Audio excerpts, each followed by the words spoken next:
जय हिंद दोस्तों, मैं हूं मेजर गौरव आर्य और आप देख रहे हैं मेजरली राइट। दोस्तों, पाकिस्तान से यह खबर है कि पाकिस्तान ने ऑफिशियल यानी कि औपचारिक रूप से एक बात बोली है और बोला है कि पाकिस्तान में ऐसे कई नेता हैं, कई सारे पॉलिटिशियंस हैं जिनकी आतंकवादी संगठनों से या आतंकवादियों से सीधा उनका मेल मिलाप है। यह बहुत बड़ा कमेंट है, यह एक बहुत बड़ी बात है जो कि ऑफिशियल यानी कि औपचारिक तौर पर पाकिस्तान के फॉरेन ऑफिस ने बोली है। दोस्तों, इसके ऊपर मैं आज आपके साथ डिस्कस करूंगा। सबसे पहले मैं आपको खबर सुना दूं कि किसने क्या बोला, किसने क्या सुना, इसका मतलब क्या निकलता है। फिर मैं आऊंगा और आपको बताऊंगा एक एक करके ना आज पाकिस्तान के थोड़े से धागे खोले जाएं। सुनिए, फॉरेन ऑफिस की स्पोक्सपर्सन मुमताज जहरा बलोच ने यह स्टेटमेंट दिया था वीकली मीडिया ब्रीफिंग में, और उन्होंने यह बोला था कि भाई जो पाकिस्तानी प्राइम मिनिस्टर पूर्व पाकिस्तानी प्रधानमंत्री इमरान खान के जो एड हैं, उनका नाम है मिर्जा शहजाद अकबर, वो लंदन में थे और उनके ऊपर कोई तेजाब जैसी चीज फेंकी गई। तेजाब जैसी चीज फेंकी गई, राइट।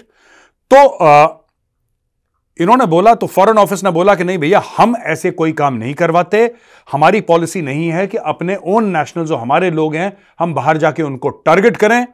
और फिर बोला कि many dissidents have short political asylum. अच्छा, ये देखो,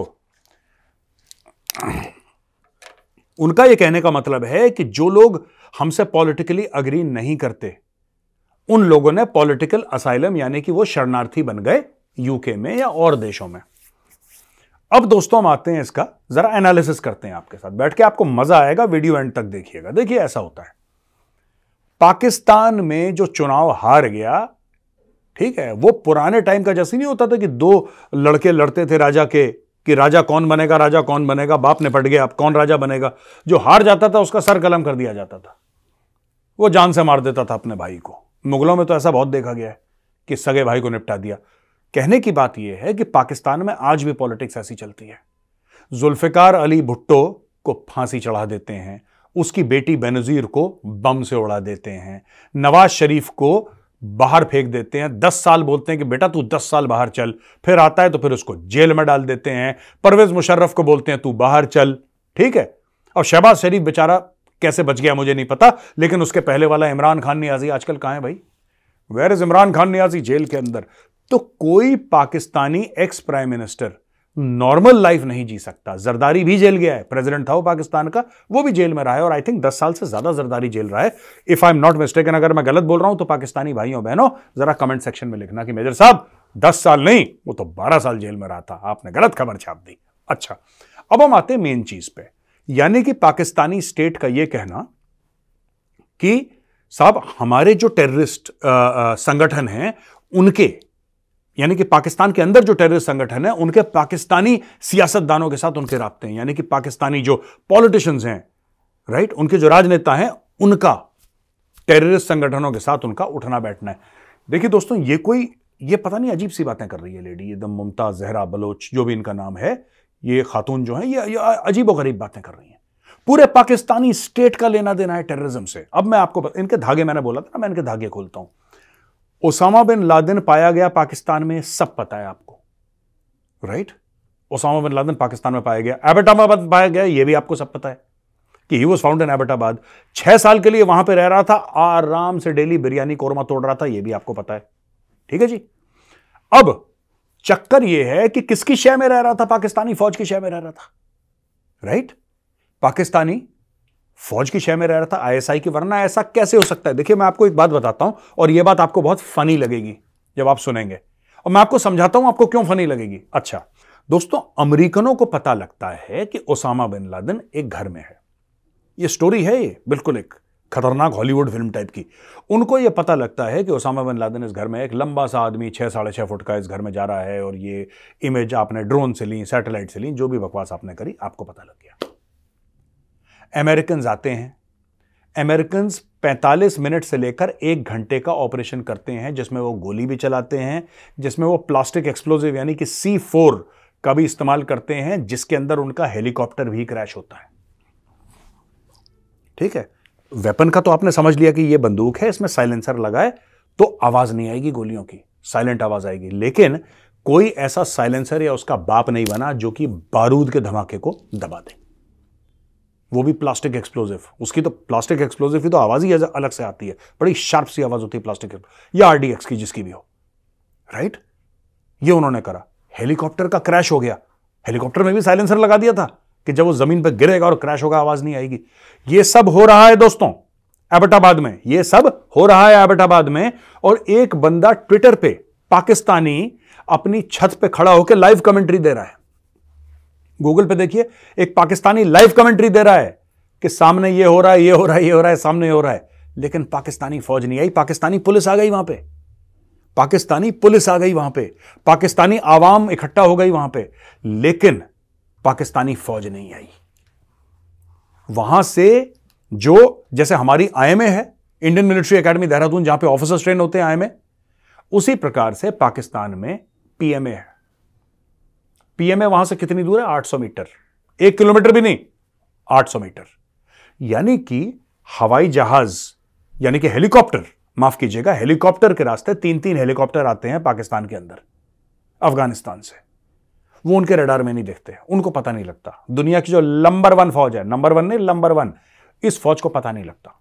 वो आते हैं अंदर, ऑपरेशन करते हैं, ओसामा को मारते हैं, पूरा उसका सामान लेते हैं। एक फौजी कैप्चर नहीं होता, एक फौजी मरता नहीं। अमेरिकन ओसामा के लोगों को ठोक देते हैं, ओसामा को ले जाते हैं, बम बम फोड़ते हैं, हेलीकॉप्टर को उड़ा देते हैं और वापस चले जाते हैं। सबको पता लगता है, पाकिस्तानी फौज को पता नहीं लगता।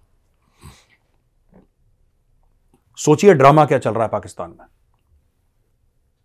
जवाहिरी जो था वो कहां पे छुपा, पूरा हकानी नेटवर्क कहां पे पला बड़ा, ठीक है, क्वेटा शूरा ये कहां से आई।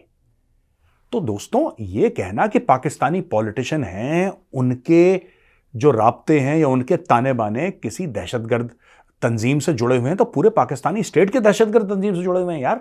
ये कौन सी नई चीज, आप कौन सी नई स्टोरी बता रहे हो हमें कि साहब ये हो गया और इनके ये तो ये मैं आपको बताता हूं, इमरान खान की बात कर रहे हैं और किसी की बात नहीं कर रहे। इनका ये है कि इमरान खान को देखो, इमरान खान ने यह जरूर बोला था कि टीटीपी, इमरान खान ने भी बेवकूफी करी, टीटीपी वालों को यहां पे सेटल कर दो, 5000 टीटीपी की फैमिलीज को यहां पे सेटल कर दो, राइट। और Imran Khan is on record, Imran Khan का रिकॉर्ड पुराना है और उसने रिकॉर्ड पे यह बात बोली है कि जब एपीएस पेशावर का वाकया हुआ था और 130-135 मासूम बच्चे मारे गए थे, जो कि तहरीक तालिबान पाकिस्तान ने मारे थे, एहसानुल्लाह एहसान का नाम उसमें शामिल है, राइट, जिसने कबूल करा है कि हाँ मैंने करवाया था। तो वहां पे भी, उसके बाद भी ये कह रहा है कि टीटीपी से बात करो। ये तो इमरान खान की बेवकूफी है कि टीटीपी से बात करो। लेकिन मैं पाकिस्तानी फौज से पूछता हूं कि एहसानुल्लाह एहसान है कहां पे आजकल यार? कुछ तो दसो यार, किथे है एहसानुल्लाह एहसान? कहां है वो बंदा? इनकी गिरफ्त में था, इन्होंने छोड़ दिया उसको। तो पाकिस्तानी फौज टेररिज्म खुद करवाती है, टेररिस्ट खुद पालती है और बाद में कहती है यार जो सियासतदान है उनके जो ताने बाने हैं ना वो आतंकवादियों से तो तुम्हारे असेंबली में, नेशनल असेंबली जो तुम्हारी पार्लियामेंट है, वहां पे Imran Khan Osama bin Laden को शहीद बोलता है यार। वहां पे Imran Khan Osama bin Laden को शहीद बोलता है। तुम्हारा जो फवाद चौधरी है, तुम्हारा इंफॉर्मेशन मिनिस्टर पुराना वाला, इमरान खान की कैबिनेट वाला, वो कहता है कि मैं पुलवामा के लिए मुबारकबाद देता हूं इमरान। तुम तो सारे के सारे टेररिस्ट हो यार। तुम पॉलिटिकल पार्टीज को क्यों बोल रहे हो? सारे के सारे टेररिस्ट हो। खुद Pervez Musharraf is on record saying that ये ओसामा बिन लादेन तो हीरो है पाकिस्तान का, हाफिज सईद तो हीरो है पाकिस्तान, तुम्हारे हीरो ही ऐसे हैं। फिर तुम अपने जो सियासतदान है उनको कैसे कह सकते हो यार? वो तो करेगा ही, वो तो it is these are things Pakistani, to look at terrorists as your heroes. और आखिरी चीज बताना चाहता हूं, जिनके नाम पे तुमने अपनी मिसाइलें रख रखी हैं ना, अब्दाली और गजनवी, ये कौन थे? ये भी तो टेररिस्ट थे। उस जमाने में आरडीएक्स नहीं होता था, उस जमाने में सुसाइड बॉम्बिंग नहीं होती थी। इन लोगों ने तो यही करा है।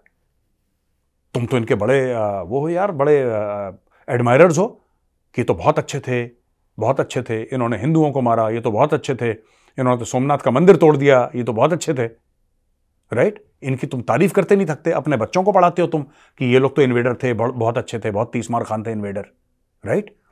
वही इन्वेडर के बच्चे, इनके पोते के पोते के पोते के पोते, कई सदियों बाद वही तो है अफगान तालिबान और तहरीक तालिबान पाकिस्तान। वो वही काम तो कर रहे हैं जो एक जमाने में इनके बाप दादा करते थे, वही तो काम कर रहे हैं, पहाड़ों से नीचे आके ठोकते हैं तुम्हें। ये तो खानदानी पेशा है उनका। अब क्यों रो रहे हो? क्योंकि अब वहां पे हिंदू नहीं रहते, तुमने हिंदू मार दिया सब या कन्वर्ट कर दिया। अब वहां पे सिर्फ मुस्लिम पॉपुलेशन है और वो आते हैं ठोकते हैं, उनको कोई फर्क नहीं पड़ता यहां पे हिंदू रहता है मुसलमान रहता है, वो आते हैं ठोकते हैं, लूट के वापस चले जाते हैं, जो भी उनका काम है वो करके चले जाते हैं। क्यों पाकिस्तान? स्वाद आ रहा है, मजा आ रहा है कि नहीं आ रहा है ये बताओ। हुण आराम है।